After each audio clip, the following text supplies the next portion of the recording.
Olá, muito boa noite. A partir de agora você acompanha as principais notícias do Triângulo Mineiro e Alto Paranaíba. Cidade Alerta Minas está no ar. Forte chuva registrada hoje à tarde em Uberlândia. Nós já começamos aí a receber imagens dos nossos telespectadores. Você acompanha agora na tela do Cidade os registros feitos aí no bairro São Jorge e depois na João Naves de Ávila com a rua Odilon, no bairro Santa Luzia. Essas imagens aí foram feitas pelos telespectadores do Cidade Alerta Minas, que enviaram para a gente pelo nosso WhatsApp, mostrando aí o que aqueles poucos minutos de chuva já fizeram na cidade. Você que está em Uberlândia acompanhando a nossa programação pela tela da TV Paranaíba e também pelo YouTube, youtube.com/TV Paranaíba, ligado aqui ao vivo com a gente, tem registro da chuva aí no seu bairro, manda para cá. Envia pra gente no WhatsApp do Cidade, 9988-29988. Muita água em rápido tempo aí, em curto espaço de tempo.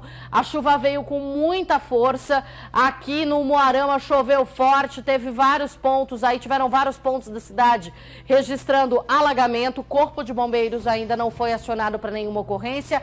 Defesa Civil de prontidão, porque estamos em alerta amarelo. O que significa isso? Forte chuvas previstas aí para as próximas horas. Estamos em alerta amarelo já há alguns dias, mas reforçando o alerta amarelo agora em Uberlândia. Neste momento, 24 graus. A previsão é de chuva forte até às 10 horas da manhã de quarta-feira, dia 7 de dezembro, até 10 horas da manhã de amanhã. A partir agora das 8 horas da noite é que essa chuva deve se intensificar. Deve vir com mais força, depois ela vai dar uma parada durante a noite e madrugada e retomando amanhã. Períodos de chuva, a gente já sabe como é que é, a gente já conhece aí os pontos mais difíceis da cidade de Uberlândia, morador em atenção, comerciante também em atenção, já preparado para possíveis alagamentos, mas você que nos acompanha também tem registro de alagamento aqui em Uberlândia, pode mandar para a gente. Esse alerta amarelo se estende aí para a região do Triângulo Mineiro e Alto Paranaíba, viu? Esse período de chuva que atinge as regiões aqui, que compreendem a cobertura da TV Paranaíba, acaba gerando muita preocupação para o Corpo de Bombeiros e para a Defesa Civil. Mas em todas as cidades, essas equipes estão de prontidão. Mediante qualquer situação, é só acionar diretamente o Corpo de Bombeiros e a Defesa Civil. Enquanto você manda esses registros da chuva em Uberlândia para cá, para o WhatsApp do Cidade, eu venho com você agora para trazer mais um furto de moto registrado em Uberlândia. O bandido agiu enquanto a vítima tomava café da manhã em uma padaria. Além do veículo, várias ferramentas também foram levadas. 6h20 da manhã. Um horário que geralmente o trabalhador está se aprontando para ir para o serviço, está tomando aquele cafezinho da manhã para ter um dia com bastante força, com bastante energia. E era exatamente isso que o seu Luiz fazia lá na Avenida Silvio Rugani, uma padaria por lá no bairro Tubalina. Ele que é armador na parte de construção civil. Todos os dias ele para naquela padaria, toma um cafezinho e depois segue para o trabalho. Não foi diferente nesse dia. Só que alguns minutinhos ali, tomando o cafezinho da manhã dele, foi o suficiente para o bandido levar a motocicleta do senhor embora, né, seu Luiz? É um piscar de olho, né? Estava lá em pé, tomando café, e a mulher da padaria de frente para a rua e eu de costas, mais escondido um pouco. Aí, de repente, a mulher só gritou, né? Ah, tá roubando a moto. Ela virou, era descida, né? Sentido a ponte do praia ali, né? E ele desceu, a gente foi atrás, mas não conseguiu acompanhar ele, né?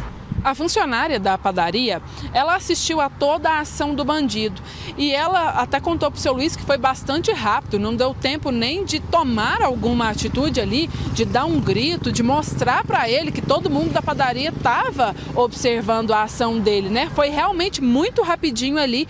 A moto do senhor estava trancadinha? Como é que estava? Não, tava no descuido mesmo, né? Facinho, né? É porque o senhor assim sempre para ali para tomar café, né? Tô de costa ali, ó, tomando café.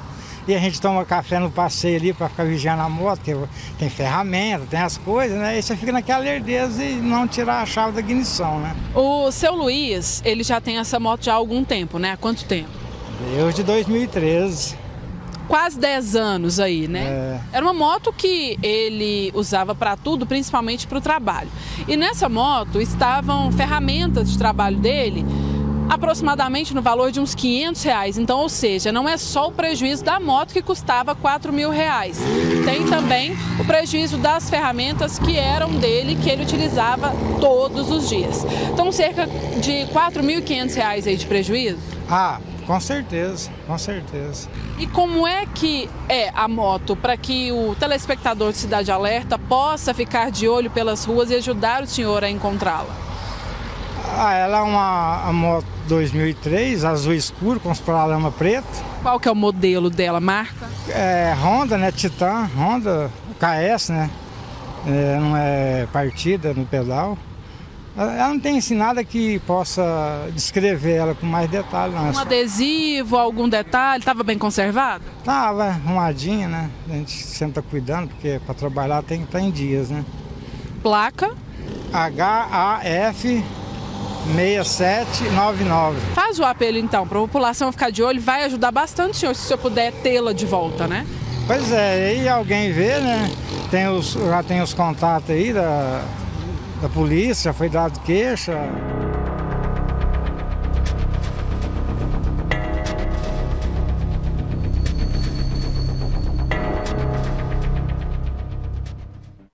Vocês viram a velocidade com que esse criminoso agiu, né? Ele estava caminhando pela rua esperando aí achar alguma coisa e rapidamente viu a moto ali. A vítima estava encostadinha ali, ó, dá até para ver o vulto dele se mexendo quando esse bandido agiu e acabou fugindo com a moto. Bota a placa de novo, por gentileza, para o telespectador do Cidade Alerta nos ajudar nessa busca.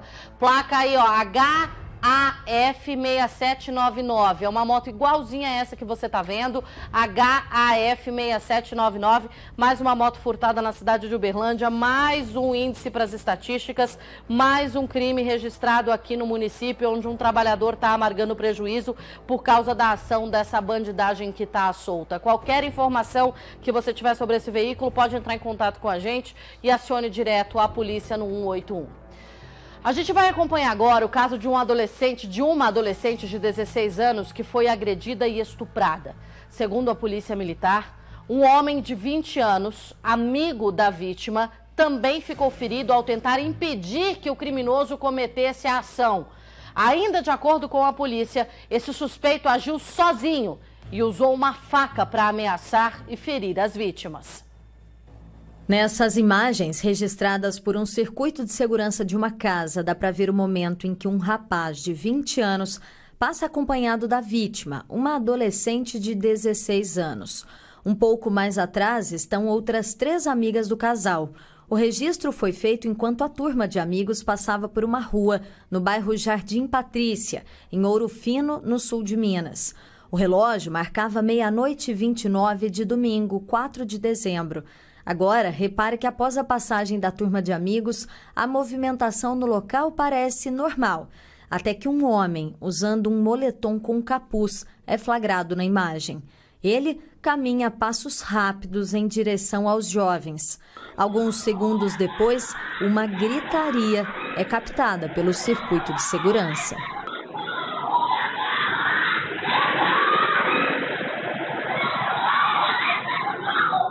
Na sequência, a câmera flagra 3 das 4 adolescentes correndo pela calçada, desesperadas. São elas que gritam por socorro.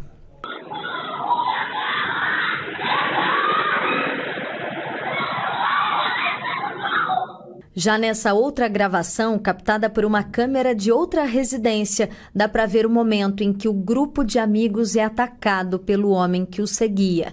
Repare que o criminoso vai para cima da adolescente, que caminhava momentos antes ao lado do amigo. O jovem consegue correr, enquanto isso, nessa hora, a adolescente é agarrada e começa a ser arrastada pelos cabelos. Veja que nesse momento um carro passa pela rua, mas parece não perceber a ação criminosa. A adolescente continua sendo arrastada até que ela é derrubada no chão. O criminoso insiste e continua arrastando a vítima até que os dois desaparecem da imagem. 1 minuto se passa até que uma moto surge na rua. O motociclista passa bem devagar, dá meia volta e parece procurar por alguma coisa, mas como não encontra nada, vai embora. A violência contra a vítima só parou depois que o homem notou a aproximação de uma viatura policial.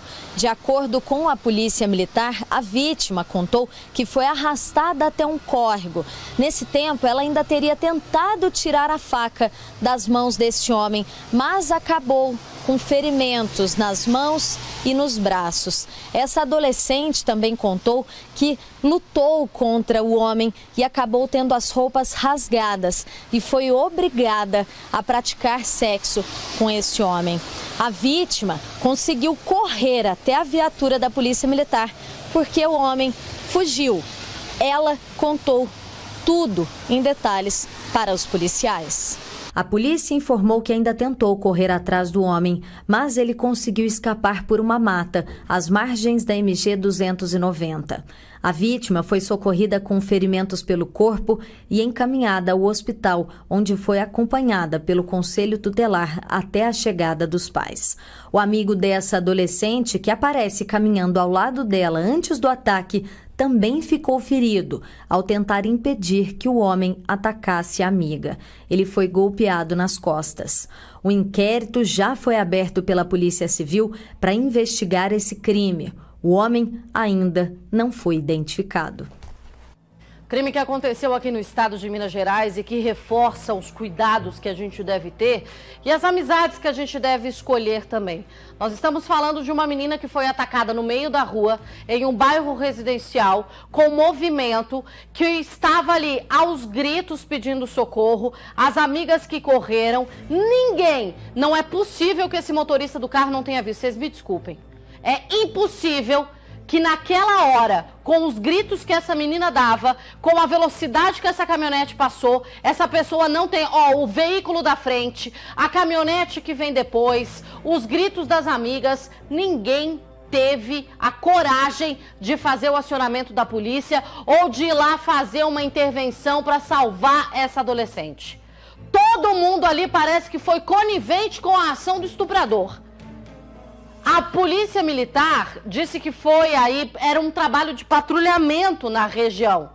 Eles não foram acionados por alguém.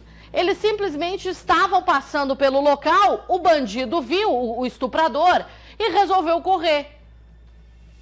Ninguém prestou socorro para essa menina. Ninguém está se importando com a vida de uma vítima, ninguém se importa mais com os pedidos de socorro. Agora vai me dizer que se esse cara da caminhonete não tivesse dado a volta, jogado o veículo para cima, ele não teria assustado. Não precisa descer do carro, joga o carro, entra ali no terreno, não tinha muro, não tinha nada. Era só entrar no terreno e ir para cima. Desde quando a gente está se acovardando para a ação de vagabundo e deixando que crianças e mulheres a todo momento sejam violentados sexualmente na nossa cara? A frieza do ser humano, essa coisa de continuar olhando para o nosso próprio umbigo e de falar eu não vou me meter nisso, isso não é problema meu, tem sangue nas mãos da gente também. O pessoal passou ali do lado, escutou os gritos, a comunidade ouviu, o sistema de videomonitoramento captou as imagens dessas meninas correndo, gritando, pedindo socorro e ninguém fez porcaria nenhuma. É surreal o que acontece. E é um estuprador que ainda está solta. A polícia tem usado como base essas imagens aí para conseguir chegar até esse criminoso, mas infelizmente o número de denúncias, as informações que se tem são muito escassas. Essa menina está ferida emocionalmente, psicologicamente, fisicamente. Está ferida de todas as formas que vocês puderem imaginar, de todas as formas existentes. Agora, quem é que vai ajudar a polícia a encontrar o estuprador? Porque enquanto ele está solto, ele vai fazer uma vítima novamente.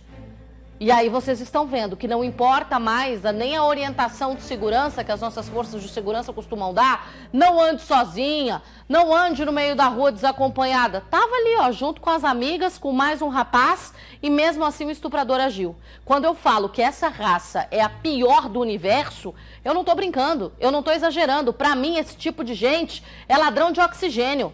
Não tinha que estar aqui, não. Isso é coisa do cão. Esse tipo de gente tem que estar preso numa cadeia, jogado lá dentro, deixado apodrecer. Zero piedade, zero empatia, zero compaixão para estuprador. Zero direitos para essa corja aí, ó, que tem tirado a vida, literalmente, porque o pessoal acha que alguém que é vítima de violência sexual consegue ficar 100% depois disso. Não fica, não fica. Os traumas, as correntes aí são carregadas para o resto da vida. O trabalho agora está a cargo da Polícia Civil, que faz todas as investigações. O Cidade Alerta Minas vai continuar acompanhando esse caso e na torcida para que esse criminoso seja preso o mais rápido possível. São 18 horas 15 minutos. A Polícia Civil de João Pinheiro prendeu um homem de 28 anos suspeito de ter incendiado a casa da ex-namorada. Ana Paula Lemos é quem vai trazer as informações para a gente. Ana Paula, boa noite para você. Boa noite para você também, Luciana. Boa noite a todos que acompanham a programação aqui no Cidade Alerta Minas. Olha, esse homem foi preso depois que a polícia expediu um mandado de prisão contra ele. Esse crime, na verdade, aconteceu já faz algumas semanas, para ser exata, foi no dia 25 de novembro. A casa incendiada fica no bairro Água Limpa, lá na cidade de João Pinheiro.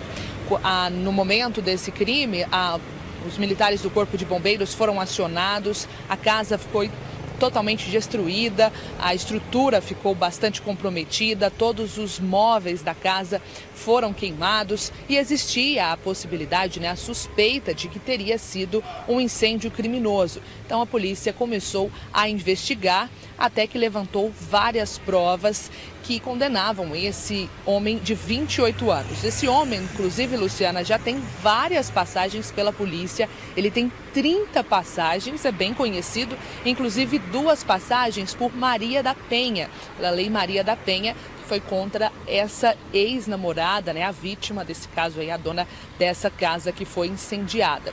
Então, com todos esses levantamentos, com todas essas informações aí, investigações, este homem então foi preso. Ele foi preso ontem na praça da rodoviária lá da cidade de João Pinheiro e foi levado em seguida para o presídio. Luciana. Muito obrigada, Ana Paula. O trabalho que começou assim que esse incêndio foi registrado, já se tinha informação de que esse ex-namorado era o principal suspeito da ação criminosa. O Corpo de Bombeiros fez todo o trabalho de praxe ali que competia a eles e a polícia foi acionada diante dessa suspeita de incêndio criminoso. Com base nesses levantamentos, chegou-se então de fato ao nome desse bandido, desse incendiário, e ele acabou sendo preso aí graças a esse mandado de prisão que foi expedido pela Justiça em João Pinheiro, um a menos na rua. E hoje 2 toneladas de drogas foram queimadas em Uberlândia. Tinha maconha, crack, cocaína, várias drogas que foram apreendidas em abordagens registradas aqui na cidade. Débora Pérez está ao vivo com o Dr. Marcos Tadeu, que vai falar um pouquinho sobre esse trabalho que foi realizado aqui. É um trabalho padrão, né, Débora? Toda vez que acumula um grande montante de droga, é feita essa incineração. Boa noite para você. Exatamente, Lu, boa noite para você, para todos que nos acompanham aqui no Cidade Alerta Minas, um trabalho padrão que vem sendo realizado e dessa vez, inclusive, com o objetivo de conseguir fazer a queima de todos esses materiais que foram apreendidos ao longo das últimas semanas, um trabalho junto aí com várias outras forças de segurança também aqui pela nossa região. Pois é, hoje nós procedemos à incineração, à queima, de mais de 2 toneladas de entorpecentes, maconha, cocaína, crack, que é um substrato da cocaína, drogas sintéticas, todas elas produto de apreensão aqui na nossa região, especificamente no município de Uberlândia. Esses entorpecentes eles foram apreendidos pelas forças de segurança, seja a Polícia Militar, a Polícia Civil, a Polícia Penal, a Polícia Rodoviária, até mesmo a Polícia Rodoviária Federal, nos casos em que não envolvam um tráfico internacional ou transnacional, que no caso já seria competência da Polícia Federal. Então, realizadas essas apreensões, tem todo um métier, existe todo um procedimento, um checklist que tem que ser feito, a começar pela presença de membros do Ministério Público, das autoridades policiais responsáveis, a vigilância sanitária, tudo é então pesado, catalogado, conferido, para que pudéssemos então proceder à queima tal qual fizemos hoje. Esse é um procedimento que, mesmo sendo de padrão, a gente fica muito curioso para entender como é que funciona, onde funciona tudo isso. O senhor consegue dar mais detalhes para a gente sobre esse procedimento? Pois bem, como nós estamos trabalhando com entorpecentes, nós temos que tomar todos os cuidados, a começar pelo sigilo. Não é praxe, olha, nós vamos queimar em tal lugar, vai lá. Não, nós não usamos, não temos vamos dizer, esse hábito, né, de indicar onde que a droga vai ser queimada. E quando ela é incinerada, existem policiais fazendo toda a segurança, toda a cautela, para que tudo seja feito dentro da lei. E isso é importante porque não nos cabe ficar armazenando isso e sujeitando a N situações. Então a droga é apreendida. Quando nós temos grandes quantidades, toneladas de entorpecentes, como já aconteceu, toneladas de maconha, nós retiramos uma pequena parte para a amostra, e o restante tudo com autorização judicial já é encaminhado para a incineração. E aí nós utilizamos empresas que possuem alto forno e a temperatura sendo bastante elevada, o que acontece? A incineração ela é imediata. A intenção é que cada vez mais esse procedimento se torne algo mais rotineiro, com a apreensão de uma maior quantidade cada vez mais. Eu gostaria que fosse o contrário. Eu gostaria que nós não tivéssemos que fazer apreensão de entorpecentes, que nós não tivéssemos que prender e autuar pessoas em flagrante por tráfico de drogas. Mas para atingirmos esse objetivo, nós precisamos contar essencialmente com o quê? Com o apoio fundamental dos senhores pais, das senhoras mães, que olhem pelos seus filhos e não os deixem enveredar pelo mundo das drogas. Por quê? Se eu não tenho quem venha a consumir, eu não terei quem venda. É a lei de mercado, é a lei da oferta e da procura. Então eu peço, vamos chegar a 2023, que Deus permita que nós não tenhamos que prender ninguém por tráfico de entorpecentes, que nós não tenhamos que internar ninguém porque tem o quê? Síndrome de abstinência em razão das drogas. É muito importante esse trabalho de formiguinha de cada pai, de cada mãe, de cada família, não permitir que seu filho venha a se tornar um usuário e depois um dependente químico. Muito obrigado pelos esclarecimentos. Delegado Marcos Tadeu trazendo todos os detalhes para a gente aqui na tela do Cidade Alerta. Procedimento de praxe ocorre sempre, mas a gente vem trazendo todas essas instruções, como funciona, para que quem está em casa consiga compreender um pouco mais do trabalho da Polícia Civil. Luciana? A fala do Dr. Marcos Tadeu vem aí reforçar aquilo que o Cidade Alerta Minas prega, O combate ao tráfico de drogas começa com o tratamento ao usuário, com a recuperação de um dependente químico, evitando que as pessoas entrem nesse mundo. O combate ao tráfico se faz quebrando essa cadeia de consumo. Esse é o verdadeiro combate ao tráfico de drogas, é a gente quebrando ali pelo consumidor. Se a gente não tem quem compre, não vai ter quem venda, o consumo vai ser quase zerado e aí a gente consegue combater esses grandes traficantes. E não acredite que esses traficantes grandes são esses que estão andando de nave aí no seu bairro, que estão fazendo ostentação na internet. Os grandes traficantes, os verdadeiros chefes desse esquema, estão dentro de mansões, andando por aí de terno e gravata, fazendo pose de bom moço, de cidadão exemplar. Esses são os verdadeiros chefões, então muito cuidado. O tráfico de drogas movimenta milhões de reais por ano e a gente tem lutado fortemente aí junto às forças de segurança no combate ao tráfico, mas reforçando sempre que a nossa vertente, que o que a gente acredita é que o tráfico de drogas só vai acabar quando a gente tratar a dependência química como um caso de saúde pública. Cidade Alerta vai agora para um rápido intervalo, um instantinho só, já a gente está de volta. Cidade Alerta de volta, 4 pessoas foram presas em Patos de Minas por envolvimento no chamado Tribunal do Crime. Foram cumpridos 5 mandados de prisão e 6 mandados de busca e apreensão. Esta fase da Operação Covardes foi denominada Quinto Mandamento. Foram expedidos 5 mandados de prisão e 6 mandados de busca e apreensão. Durante a ação, 4 suspeitos foram presos e 1 está foragido. As investigações dessa sexta fase da operação começaram após uma abordagem policial feita no início do mês de novembro em uma residência no bairro Nossa Senhora Aparecida. Nesta ocasião, 2 homens de 34 e 35 anos foram presos por estarem envolvidos em um ritual do Tribunal do Crime. Após levantamentos, a Polícia Civil chegou até outros 5 suspeitos de estarem envolvidos nesse mesmo crime. E esses 5 suspeitos são os alvos desta sexta fase da Operação Covardes.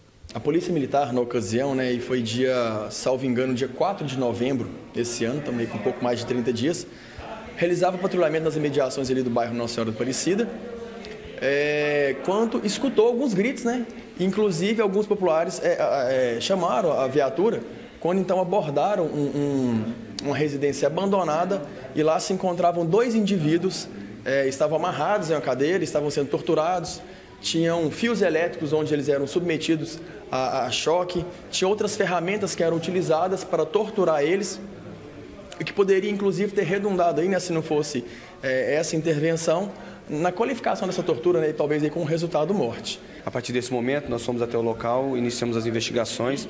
Foi possível desenvolver um trabalho dessa investigação com os investigadores todos da Polícia Civil, coordenação do Dr. Flávio Luciano e do Dr. Jean-Pierre, chefe do departamento. Chegamos então a outros indivíduos que teriam atuado, segundo os indícios, teriam atuado nesse crime, como mandantes, como auxiliares. E todos esses nós temos então um pedido ao Poder Judiciário e a partir desse pedido ao Poder Judiciário foi decretada então a prisão de 5 indivíduos, sendo que um deles se encontra foragido e os outros foram presos e trazidos aqui à delegacia, vão ser ouvidos e depois encaminhados ao Presídio Sebastião Satiro.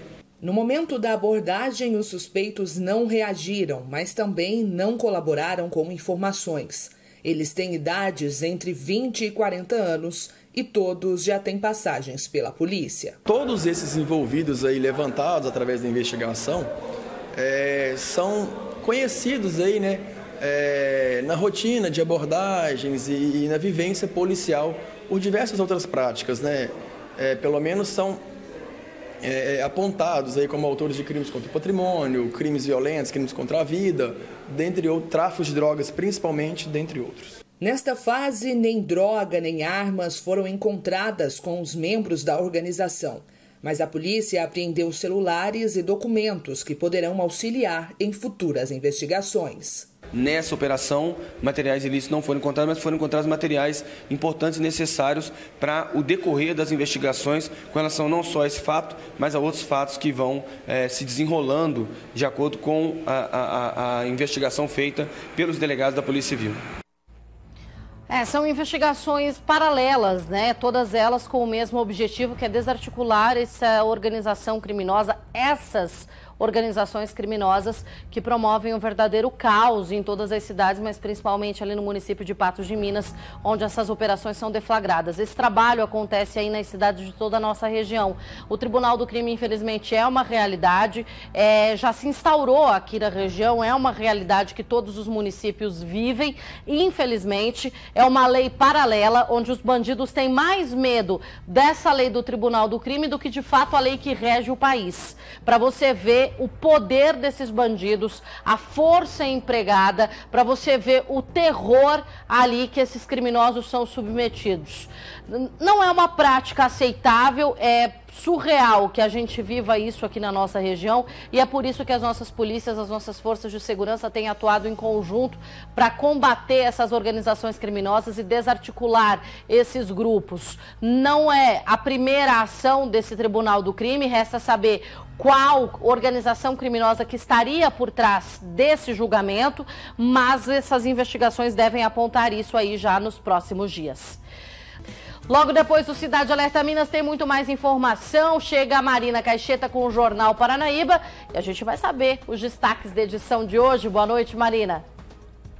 Oi, Luciana, boa noite para você e para quem está assistindo ao Cidade Alerta Minas. Daqui a pouquinho tem o seu Jornal Paranaíba e hoje você acompanha a discussão na Câmara Municipal de Uberlândia sobre o projeto de lei que prevê o repasse de mais de 8 milhões de reais para empresas de ônibus. E também a UFO convoca uma coletiva de imprensa para falar sobre a falta de recursos para a universidade. E tem muito mais. É informação, é notícia, é tudo o que você precisa saber aqui comigo, no seu Jornal Paranaíba. Eu te espero. Até lá. Um crime brutal. Um homem de 25 anos discutiu com a madrasta porque ela pediu para ele trocar de canal após o jogo da seleção brasileira. O pai dele, de 63 anos, tentou entender. O fato de não ter antecedentes criminais não quer dizer que essa pessoa não é perversa, não é maligna, não é uma mente criminosa. Nós estamos falando de um caso clássico de psicopatia. Isso é questão aí... É só uma questão de tempo, de algumas horas, para que um psiquiatra forense vá fazer uma análise desse homem, traçar o perfil dele e vá colocar ele, vá caracterizá-lo, diagnosticá-lo como sendo um psicopata. Apático, completamente alheio à realidade, sem compaixão, sem sentimento, frio, vaidoso ao mesmo tempo, porque a partir do momento que um criminoso desce do cofre da viatura para dar esclarecimentos para a imprensa e bate no peito para dizer que fez o serviço pela metade, isso é vaidoso, é egocêntrico, é o pior tipo de psicopata que existe. Que dentro da psicopatia ainda existem várias divisões de criminosos. Ele é o do pior, é o vaidoso, é o que quer cantar vantagem, é o que vai chegar no presídio dizendo que fez e aconteceu porque matou o próprio pai. Mal sabe ele o que está esperando ele lá na cadeia depois de confessar ter matado o próprio pai. Isso aí não é aceito pela lei do crime. E diante ainda de um motivo fútil, de um motivo que ele alega ter sido humilhado. Um homem desse tamanho, toma vergonha na sua fuça, meu filho. Você não tem nem idade para estar morando com pai e madrasta mais. Vá caçar seu rumo, vá caçar seu canto. Um barbudo desse tamanho aí, agora vivendo às custas do pai e da madrasta, comete uma atrocidade como essa e a gente ainda bota ele dizendo, né? Ai, eu fiz um serviço pela metade. Serviço pela metade. Porque ele queria matar a madrasta. Isso aí não era nem para ter dado voz para uma criatura como essa. Mas ali, né, na situação, quis falar, tem que ouvir, tem que ver o que ele vai alegar, mas ele vem deixando ainda mais claro o seu traço de psicopatia. Um criminoso perverso, cruel, maquiavélico, um criminoso frio, calculista. Provavelmente há muito tempo ele já vinha com esses pensamentos aí de ceifar a vida do pai e tentar contra a vida da madrasta. Na verdade, ele deixou claro que a intenção dele era matar essa mulher. Então é uma ação que há muito tempo ele já planejava e que agora, diante do caos instaurado, ele ainda toma para si a responsabilidade e faz disso como um cartão de visitas, comemorando o feito e deixando registrado para todo o estado de Minas Gerais o tamanho da sua monstruosidade. Está lá na cadeia sendo muito bem recebido nesse momento. 18 horas e 42 minutos. Uma briga generalizada aconteceu em Patos de Minas. Depois do Jogo do Brasil, um rapaz chegou a ficar desacordado. Ana Paula Lemos, que confusão foi essa? Pois é, Luciana, enquanto alguns celebravam felizes, outros faziam esse tipo de algazarra, né? Começaram ali a se agredir. Esse grupo de jovens estavam assistindo ao jogo juntos em um estabelecimento aqui em Patos de Minas, quando, após o término da partida, por volta de 7, 8 horas da noite, eles começaram a se agredir. Vários jovens ali se reuniram, começaram a se agredir com socos, chutes e até golpes de capacete, Luciano, que tinha ali perto, eles usaram, viu? Nessa briga, como você disse, nessa briga generalizada. Algumas pessoas que estavam ali também nesse mesmo local filmaram essa briga, essas imagens que já viralizaram aí na internet. Aqui, todo mundo aqui da região está chocado com essas imagens, principalmente uma parte aí que dá para ver que um jovem, ele recebe aí uma capacetada, né? Ele recebe ali um golpe de capacete, cai no chão desacordado. Nesse momento, várias pessoas, várias testemunhas gritam, né? Tentam impedir que essa vítima continuasse sendo agredida e várias unidades, na verdade 2 unidades do SAMU chegam nesse momento e levam essa vítima para para receber atendimento médico. Depois disso, a Polícia Militar foi acionada e foram 7, Luciana, 7 menores de idade levados para a delegacia. Então, como se não bastasse, eram menores de 18 anos que estavam envolvidos aí nessa briga. Tudo indica que estavam em um bar, né? Tem álcool envolvido, tem outros materiais lícitos talvez envolvidos aí. Agora, é claro, a Polícia Militar e a Polícia Civil irão investigar, né, tudo isso, mas algo tem, né, Luciana? Porque todo mundo ali assistindo ao jogo, teve vitória, todo mundo feliz, de repente começa aí essa briga generalizada com menores envolvidos. Então foram 7 para a delegacia e agora a polícia vai investigar melhor aí a motivação dessa briga, Lu. É lamentável cena como essa, mas onde há confusão, onde há aglomeração regada a álcool, a gente já pode esperar o pior, infelizmente. O álcool aí deixa as pessoas colocarem para fora seus verdadeiros demônios e aí todo mundo vira corajoso, machão, e essas cenas de selvageria acabam sendo registradas. Essa investigação já está a cargo da Polícia Civil, que trabalha em conjunto com a Polícia Militar para fazer aí todas as identificações. É claro que mostrando no Cidade Alerta como há uma suspeita de que boa parte dos envolvidos sejam menores de idade, a gente não pode expor o rosto, como prevê o ECA, então a imagem está borrada, mas a imagem que já circula nas redes sociais, dá para perceber nitidamente quem são, dá para ver nitidamente quem são os envolvidos nessa confusão. Todos os trabalhos estão sendo realizados pela polícia em Patos de Minas e o Cidade Alerta Minas acompanhando. Vergonhoso, vergonhoso e lamentável. Uma moto foi furtada na porta da casa da vítima no bairro Santa Luzia, em Uberlândia. O homem tinha o veículo há cerca de 7 anos. Está no prejuízo, mais uma vítima precisando da nossa ajuda. Carolina Barros está ao vivo com essa família que está desesperada, né, Carol?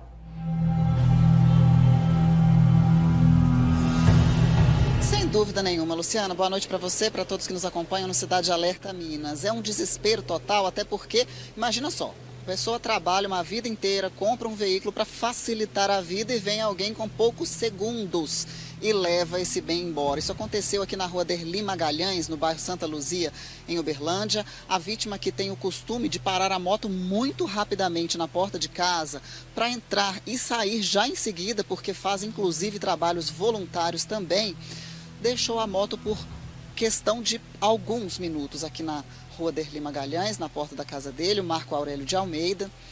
Mas quando saiu, já não encontrou mais o veículo. E é um veículo que ele, a esposa, o filho, eles utilizam para tudo mesmo. Boa noite, seja bem-vindo, Marco Aurélio. Como é que você percebeu esse furto? Então, na verdade, como você muito bem disse, eu cheguei em casa, deixei a moto estacionada na porta e entrei com o intuito de sair. E acabei fazendo algumas coisas dentro de casa e demorei alguns minutos. Logo em seguida, minha esposa chegou e me perguntou: olha, cadê a moto? Eu falei: tá lá de fora. Ela falou: não está. Aí quando nós saímos, constatamos que realmente ela havia sido furtada. É uma situação muito complicada, né? Porque você trabalha como assessor parlamentar, mas você também é pastor numa igreja, faz serviços voluntários e utilizava a moto para isso também. Sim, eu sou pastor já há 18 anos e a gente usava a moto também para dar assistência a pessoas com necessidades, e a gente era o nosso meio para isso, tanto para que eu me locomovesse ao trabalho, na Câmara Municipal onde trabalho, e também para exercer a minha profissão como pastor, ajudando pessoas na cidade toda.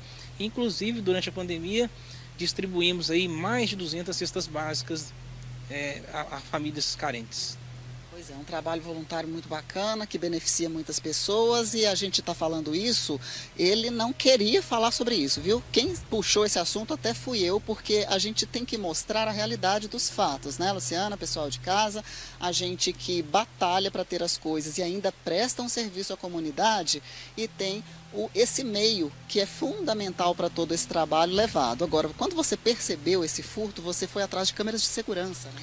Sim, por incrível que pareça, a nossa rua tem várias câmeras de segurança e uma, inclusive, estava muito próxima à moto. Aí nós verificamos junto às câmeras de segurança, os vizinhos, amigos também, e constatamos que 2 indivíduos passaram na rua e voltaram, e um deles desceu da moto e furtou a minha moto. Dá para a gente ver muito bem as características destes dois suspeitos. O piloto da moto que chega, ele está com uma blusa amarela, calça jeans, os dois com capacete de cor escura. O garupa estava com uma blusa vermelha, calça também, e calça escura, né, calça jeans também. Ele desce e muito rapidamente, em questão de poucos segundos, ele consegue ligar a moto e os dois fogem tranquilamente, como se estivessem levando um bem que é deles próprios. Agora, a moto, ela estava com o guidão travado. Né? Estava com o guidão travado e é como você disse, eles chegaram como se tivessem a chave da moto, né? A chave estava comigo, muito rapidamente ele sentou na moto e ligou a moto. Quanto tempo já você tinha essa motocicleta? Essa moto já estava com a gente desde 2015, começo de 2015, então 7 anos com a gente. Ela é uma moto ano 2014, né? Praticamente nova, ela começou com você e conta pra gente, pro pessoal de casa, as características dessa motocicleta, até pra gente ajudar a localizar. Então, essa moto é uma moto CG Fan 150 vermelha com as carenagens laterais da cor preta. E ela tem também um baú preto grande, maior, não pequeno, grande. E as rodas são normais, não são de liga leve. E é uma moto muito comum, né? A gente vê muito dela aí na cidade. Vamos falar a placa dessa moto com calma para o pessoal também identificar. A placa é PVC 7416. PVC 7416. Quem vira essa moto por aí pode denunciar, é produto de crime. Vamos fazer um apelo para ajudar essa família a localizar a motocicleta, até porque é um veículo que ajuda muito não só a essa família, mas várias outras famílias de Uberlândia. Vamos fazer esse apelo aqui para o pessoal, inclusive falando, é difícil a gente falar da sensação nesse momento, né? Mas o que passa pela cabeça? Então, além da sensação de insegurança que nos ronda, a gente percebe que nós estamos à mercê da criminalidade, é uma situação de impotência também. Você é furtado e não sabe o que fazer, né? A gente está tendo agora o suporte de vocês para a gente levar isso aí à nossa comunidade, para ver se a gente consegue recuperar essa moto, mas é uma sensação muito ruim. Você que está assistindo aí a esse programa e já passou por isso, sabe o quanto é complicado, e a gente fica aí com várias interrogações na cabeça da gente, né? Por que aconteceu, onde a gente errou e tal, talvez não deveria ter deixado a moto fora de casa. Mas assim, é uma sensação assim, que só quem passou por ela sabe o quanto é difícil a gente ficar, né, pensando sobre isso. Já registrou boletim de ocorrência? Já registrei boletim de ocorrência, já acionamos aí amigos, familiares, pessoas da cidade toda, né, para nos ajudarem aí na procura dessa moto. Todo mundo mobilizado, então, inclusive nós do Cidade Alerta e os nossos telespectadores, que também com certeza vão ficar de olho em mais esse caso, porque segundo a vítima, segundo o Marco Aurélio, enquanto ele registrava o boletim de ocorrência, por curiosidade, ele e a esposa perguntaram quantos veículos, quantas motocicletas foram furtadas aqui nessa região hoje.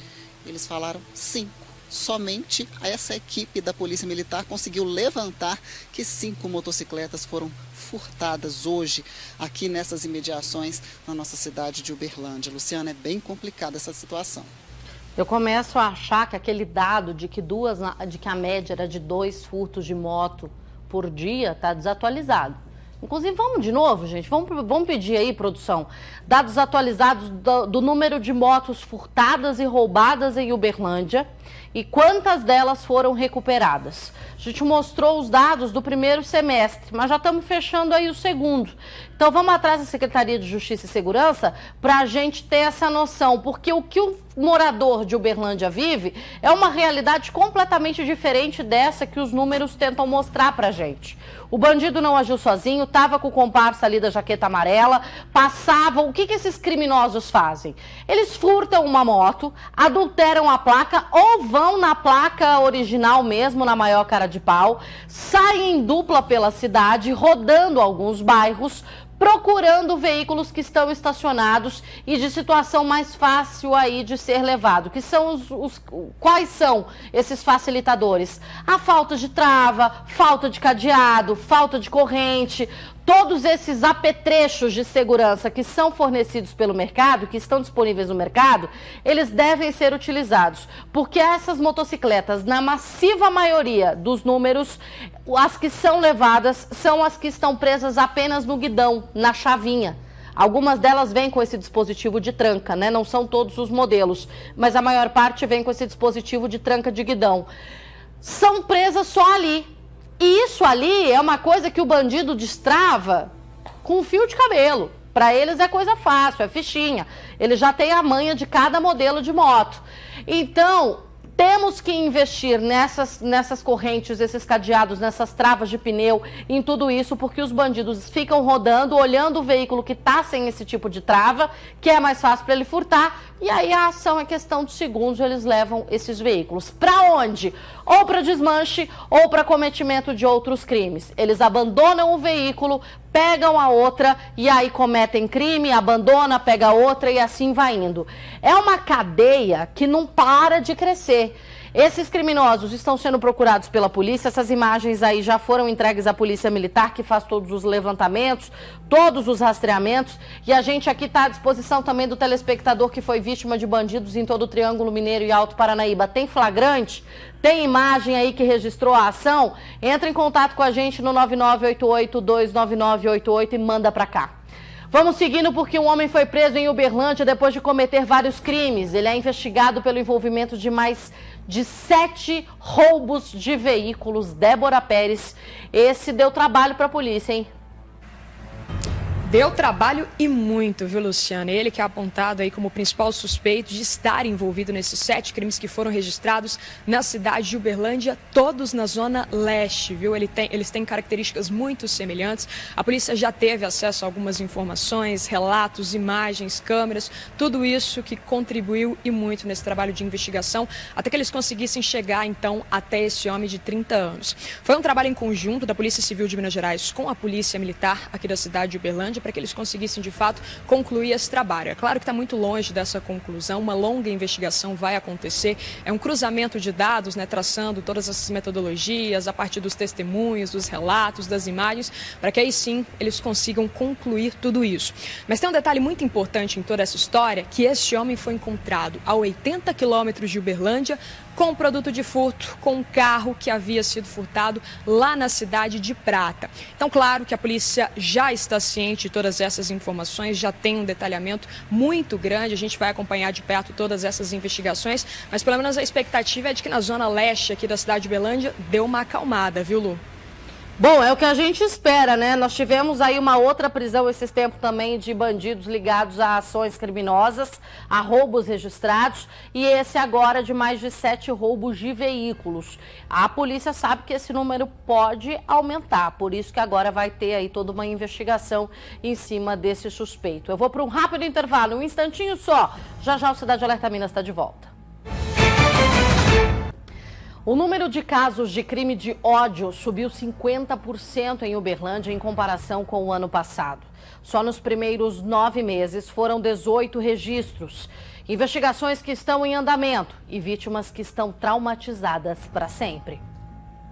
O braço imobilizado é resultado de uma lesão corporal motivada por crime de ódio. Ele me chamou de nordestino vagabundo e trapaceiro, né? O Alexandre foi atingido por um golpe de picareta na mão esquerda por um colega de trabalho. Essa desavença dele não era verdadeira comigo verdadeiramente porque eu já tinha pagado ele. No caso, ele estava usando de preconceito comigo.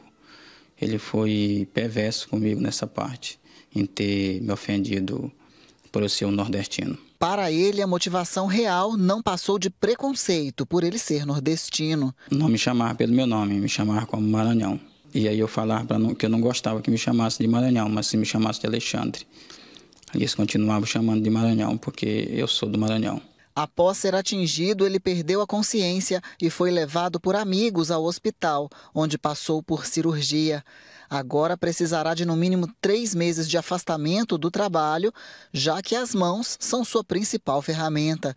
Ele é jardineiro e paisagista. Passei por uma cirurgia e tenho 3 meses em casa, sem fazer nada, parado. Acho que é muito difícil para a gente que vem do Nordeste e estamos imigrando dentro do nosso próprio país, passar por um preconceito desse com uma pessoa que também há tanto tempo trabalhava com a gente, se fingia ser nosso amigo, né? O caso do Alexandre se enquadra em xenofobia, que faz referência ao ódio, receio, hostilidade e rejeição em relação a estrangeiros, ou mesmo em fobia em relação a grupos étnicos diferentes. Cabe ainda relacionar o preconceito a pessoas cuja caracterização social, cultural e política se desconhece. O Alexandre, após sofrer xingamentos preconceituosos, terminou com essa lesão gravíssima na mão. O fato de ser hostilizado, ofendido ou até agredido por ser nordestino, como este caso, ou por ser estrangeiro, ou ser preto, ou pela orientação sexual, posição religiosa ou política, caracteriza crime. Das grandes preocupações que a gente tem hoje no Brasil e no mundo inteiro são sobre essas manifestações de ódio que a gente chama de hate speech aí no mundo todo. Quando a gente tem, Carol, dentro do texto constitucional, o choque entre dois direitos, a liberdade de expressão e a prática de crime, a gente tem que fazer uma ponderação. Quando você manifesta sua ideia no sentido de discriminar odiosamente, no sentido de rebaixar um grupo de pessoas indeterminado, por exemplo, um grupo de pessoas em virtude da sua procedência, a partir desse ponto você não está no seu exercício da sua liberdade, você está praticando um ato ilícito. Inclusive, quem for pego cometendo um ato de preconceito estará sujeito a penalidades. No caso do Alexandre, nós temos aí dois tipos de responsabilização, a civil e a penal. A responsabilização civil, e aí certamente ele deve pleitear com um advogado dele, vai ser o custeamento do tratamento dele a títulos de danos materiais, lucros cessantes, porque é o que ele deixou de ganhar enquanto profissional, e talvez, eventualmente, uma questão ligada ao dano moral relativo ao ato que acontece com ele. Na seara penal, na esfera penal, o que a gente vai ter aí é uma responsabilização pautada em dois crimes. O próprio crime aí de racismo, que ele sofreu, em virtude daquele tipo de conduta de enquadramento dele a partir de uma perspectiva de uma região do país, ou seja, a caracterização dele como nordestino e essas questões assim, mais ou somada a pena com a lesão corporal grave que ele sofreu. E aí as punições para o racismo de 1 a 3 anos e a lesão corporal grave de 2 a 8 anos. O que o juiz vai fazer? Ele vai calcular a pena para cada um dos dois crimes e somá-las ao final do agente que eventualmente praticou esse crime contra o Alexandre. Aqui em Uberlândia, os registros de crime de ódio de janeiro a setembro deste ano tiveram um aumento de 50% em relação a igual período do ano passado. Foram 12 casos em 2021 e 18 este ano. Já em todo o estado, foram 427 ocorrências ante a 544 neste ano, um aumento de 27,4%. Os mais comuns são racismo, xenofobia e preconceito religioso. Muitos casos de preconceito são subnotificados, seja por não haver a denúncia da vítima ou por se tratar de situações difíceis de serem enquadradas nas estatísticas oficiais. O BO do Alexandre, por exemplo, foi qualificado como lesão corporal. No banco de dados da Sejusp, Secretaria de Justiça e Segurança Pública de Minas Gerais, de um modo geral, o estado teve 564 registros de crime de ódio em 2020. Em 2021, foram 616 casos, um aumento de 9,2%. Uberlândia, em 2020, teve 15 casos e, em 2021, 16 casos, um aumento de 6,6%. Para o crime de racismo, Uberlândia teve 13 casos em 2020, 12 em 2021 e 14 de janeiro a setembro de 2022. Sobre as denúncias de xenofobia, só houve uma notificação em 2021 e uma este ano. Já em relação às ocorrências de preconceito religioso, foram 2 em 2020 e outras 6 em 2021 e 2022. O discurso de ódio ele é marcado por uma característica, ele induz a pessoa à prática de atos violentos. Existe a possibilidade também, por outros institutos jurídicos de direito penal, de você responder pelo racismo, que eu tenho um tratamento duro na Constituição. Por exemplo, é um crime inafiançável, então você não vai ter liberdade provisória mediante fiança, e imprescritível, porque a qualquer momento o Estado pode punir o sujeito, que pratica esse tipo de crime e punido com pena de reclusão de 1 a 3 anos. E a possibilidade, se houver também um ato violento, de eu cumular as duas penas. A pena do racismo mais a pena do ato violento correspondente. Por exemplo, lesão corporal, você vai cumular junto com o racismo, eu somo as duas penas. Uberlândia teve também outros crimes. A advogada Flávia Aparecida Rodrigues Moraes foi processada após publicar um vídeo xenofóbico que viralizou no país inteiro. Ela, que era vice-presidente da Comissão da Mulher, advogada da OAB Uberlândia, incitava as pessoas a não viajarem mais para o Nordeste, pois aquele povo vivia de migalhas. No HC da UFO houve um episódio de racismo. Um paciente de 36 anos que estava internado foi acusado de importunar sexualmente e proferir ofensas racistas a uma enfermeira. Foi instaurado inquérito pela Delegacia da Mulher. O advogado acredita que o caminho para amenizar a triste realidade do crescimento dos crimes de ódio ainda é longo, mas é necessário percorrê-lo. Esses últimos anos foram anos muito difíceis nessas questões. Então, o que nós precisamos fazer? Já começar a plantar uma ideia e fazer um trabalho a longo prazo. Numa ideia de que levar as pessoas a uma ideia de que, olha, a nossa Constituição, ela traz questões que estão ligadas ali à fraternidade, não à divisão entre pessoas, mas é a união entre pessoas. É só assim que a gente vai conseguir atingir os objetivos que o próprio texto constitucional coloca para a gente. Ainda ferido física e psicologicamente, Alexandre pretende ingressar na justiça. Depois que eu passei pela cirurgia, eu voltei para casa e a minha filha, que é advogada, me orientou a registrar um BO, né? E a gente está levando para frente. Depois que eu melhorar mais, eu vou levar para frente para ver o que o juiz vai decidir. Porque é muito difícil para mim, que sou um pai de família, ficar nessa situação. É um pai de família que foi vítima de um crime covarde, de um crime bárbaro. E todo crime de ódio, ele diz respeito ao autor, não à vítima. Ele é cometido por alguém tomado pelo sentimento de ódio e a vítima acaba aí sendo atacada de forma fria, de forma covarde, como todas essas histórias que nós mostramos. É um trabalhador que foi vítima de um caso de xenofobia, ao que tudo indica. O caso é investigado pela polícia, ele já está amparado juridicamente, mas como o professor Carlos trouxe para a gente, nós estamos vivendo tempos difíceis onde todo idiota ganhou voz, onde todo preconceito agora é externado com naturalidade e onde muitas pessoas acham que a lei não existe e que ela não será cumprida. Lê do engano, nós temos uma legislação e nós temos aí profissionais que estão devidamente capacitados e orientados para acolher vítimas de crime de ódio. Procure uma delegacia, procure um advogado, leve a história adiante, porque a gente só vai vencer essa corja quando a nossa voz,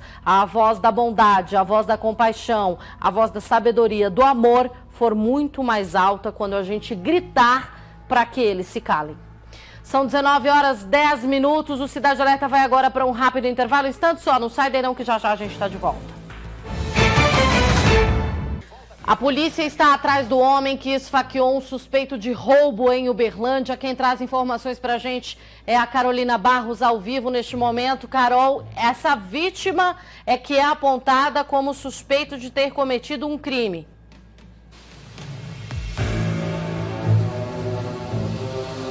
Isso, Luciana, essa é a informação que consta no boletim registrado pela Polícia Militar aqui de Uberlândia.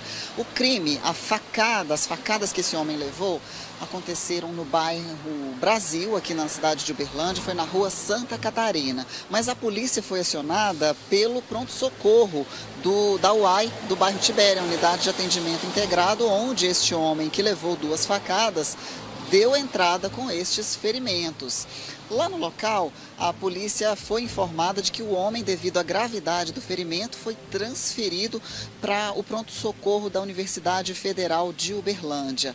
A polícia então foi até ele, já verificado e constatado que a hemorragia tinha sido estancada, a polícia foi questionar, perguntar o que aconteceu. Esse homem disse o seguinte: ele estava lá na rua Santa Catarina e levou 2 facadas. Um homem já chegou falando com ele o seguinte: você cometeu um roubo, e deu 2 facadas nele sem dar qualquer chance de explicação. Uma facada pegou no braço direito e a outra de raspão no pescoço. Este homem foi questionado sobre a autoria do crime, qual seria a identidade dessa pessoa. Ele disse que não conhece, que apenas esse homem já chegou falando que ele cometeu um crime e dando as 2 facadas, fugindo dali em seguida. Esse autor disse também que, por não conhecer, não sabe exatamente se o motivo teria sido esse, mas não falou mais nada, disse que não ia mais comentar sobre este assunto. Como ele estava internado e com uma acompanhante, que é a esposa dele, ela também foi questionada, mas não quis se manifestar sobre o caso. Agora, consta no boletim registrado pela Polícia Militar que essa vítima esfaqueada tem várias passagens, tem uma extensa ficha criminal pela polícia, e a companheira dele também tem passagens. Ou seja, ele foi acusado pelo esfaqueador, pelo autor do crime, ele foi acusado de roubo, mas ele não falou absolutamente nada sobre isso e sobre mais detalhes dessa ocorrência deste homem que já chegou cometendo este crime, dessa tentativa de homicídio ou lesão corporal, como a polícia registrou a ocorrência, e logo em seguida foi embora. Então a Polícia Militar tem algumas características dessa pessoa e faz diligências em busca deste homem que cometeu o crime de tentativa de homicídio. Luciana. Muito obrigada, Carol, pelas informações. E uma quadra de vôlei no bairro Shopping Park, em Uberlândia, foi invadida por criminosos que quebraram a porta de blindex e conseguiram furtar a geladeira do local. A Débora Pérez tem mais informações desse caso pra gente. Débora. Pois é, Lu, e o pior eu não te conto, viu? Essa geladeira ficou abandonada no meio da rua, porque os 2 bandidos que entraram nesta quadra de vôlei perderam ela pelo caminho. Esse caso foi registrado em Uberlândia, lá no bairro Shopping Park. A gente tem inclusive as imagens para mostrar dessa ação. Dá para ver no cantinho da tela, que está ali por volta das 10h25 da noite. Essa ação foi flagrada ontem à noite, segunda-feira, naquele clima, da vitória do Brasil.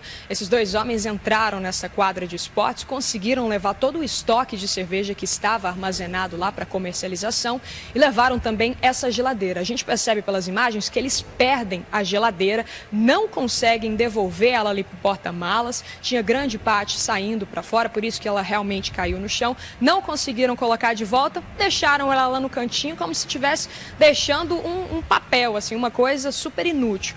A polícia já teve acesso a essas imagens, trabalha agora em um sistema de monitoramento para conseguir identificar, e que bom que eles acabaram deixando essa geladeira ali, porque através dessas imagens, como eles desceram, foi possível obter algumas características com...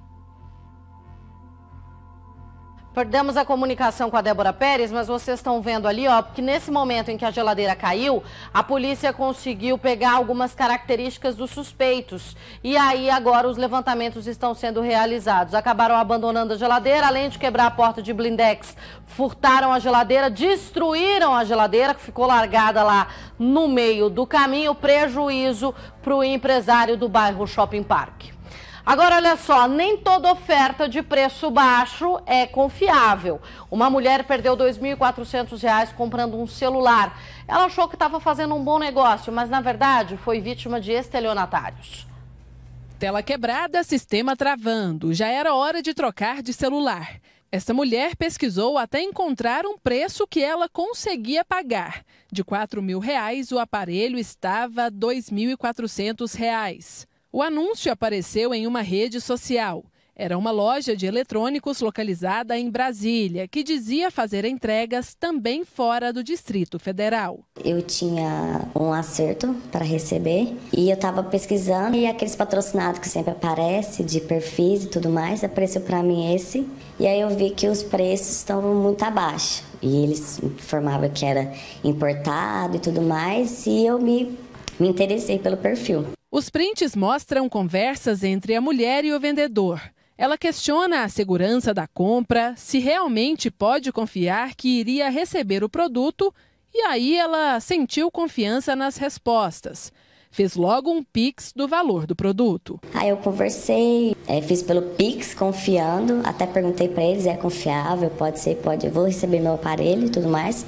Foi na confiança e aí acabou que era golpe. Foi quando começou a não ser respondida e até foi bloqueada das redes sociais. Na hora que eu fiz o Pix, eles mandaram o código de rastreio logo em seguida, mais tarde um pouquinho. E eles falaram na descrição que se não aparecer o código de rastreio no Correios era normal, até 24 horas. Aí no outro dia, depois de 24 horas, não estava constando o código de rastreio. Foi aí que eu falei, não, isso aqui tá errado, não é assim. E aí, na hora que eu mandei mensagem sobre o código de rastreio, eu estava bloqueada, e aí eu vi que era um golpe mesmo. Para enganar as vítimas que estão do outro lado da tela, os estelionatários usam artimanhas simples, básicas, mas que funcionam muito bem. Aqui no perfil no Instagram, os números impressionam. São mais de 12 mil seguidores. Aqui eles destacam também o número de atendimentos, foram quase 20 mil. E conteúdos como fotos e vídeos mostrando os aparelhos e outros produtos em uma loja física. Além de, claro, colocarem comentários de supostos clientes satisfeitos com a compra e com a entrega do produto. Agora a mulher vai ter que ficar um bom tempo usando um celular de tela quebrada. O único dinheiro que tinha perdeu para o golpista. Eu fiz o Pix de R$ 2.430 para receber um aparelho, porque, querendo ou não, como quase todos os brasileiros, é muito suado esse dinheiro, não é um dinheiro muito fácil, né? E quando a gente vê tirando esse dinheiro nosso com tanta facilidade, é revoltante, mas não tem o que fazer, só aceitar e correr atrás do prejuízo. Ela tem esperança de que o crime seja investigado e que os criminosos sejam identificados e presos pela polícia. Espero que com essa exposição e mais exposições sobre isso também, que isso é muito comum. O policial militar que fez o boletim de ocorrência falou que isso é muito comum, mas a maioria das pessoas não fazem nada. Tem que ser exposto, tem que tomar atitudes, policial civil que é dessa parte, né, estelionato, e fazer alguma coisa sobre, e investigar esse povo que fica fazendo essa chantagem com as pessoas. Bom, a orientação de segurança da polícia é sempre a mesma: busque lojas conceituadas, próximas a você, de preferência faça a negociação presencialmente, mas a gente sabe que para evitar cair em golpes como esse é desconfiar. O celular avaliado em 4 mil, a venda por 2.400 na promessa de ser zero, ser novinho, lacrado na caixa. Quando a promessa é boa, quando a esmola é demais, o santo desconfia.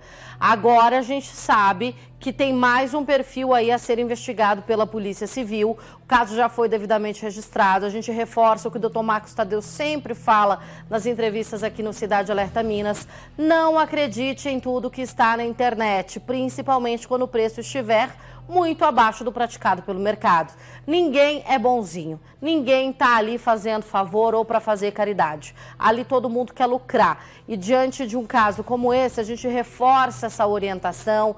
Eu sei que tem muito telespectador do Cidade Alerta que gosta de fazer compra online. A gente gosta mesmo. Vai buscando, vai pesquisando, mas não adianta. Quando vai pelo mais barato, na promessa de ser um bom negócio, a probabilidade de ser golpe é gigantesca. Essa vítima já procurou a polícia, o caso já foi registrado e agora a investigação é instaurada para apurar quem é que está por trás desse perfil aí de Instagram, utilizado como se fosse de uma loja online.